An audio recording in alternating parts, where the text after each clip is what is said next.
Transmedia really takes an original story and it engages us in various techniques. And we've all played perhaps video games or seen short films based on an original film. Frozen just released some terrific short films recently. Star Wars does the same thing. And those stories, although based off of those original characters, we love to hear them and we love to see what's happening in that universe. And so Transmedia Productions develop these stories, extend these stories across a whole set of different media and deliver that in unique ways.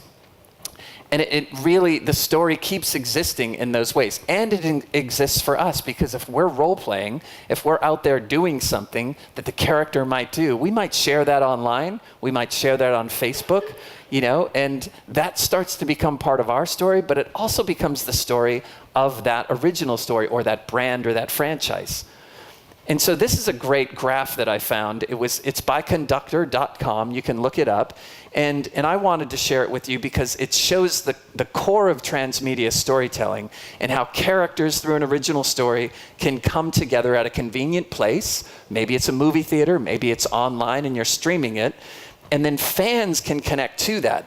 And as they connect and start talking, the stories about that show, about that film, about that book series start to really, really explode. And that's where you start to get discussions, you start to get co-creation, you start to get personalization, where you're in the story. You feel like you can actually be part of this experience. And that's where you obviously get a lot of sharing and referrals on things like Facebook and social media. And a lot of people will say, oh, that's just commercializing the original story. Well, that's not necessarily true because you still have that original story. You can ignore some of these other things if you choose, but if you're a true fan, you might want to explore them a little bit.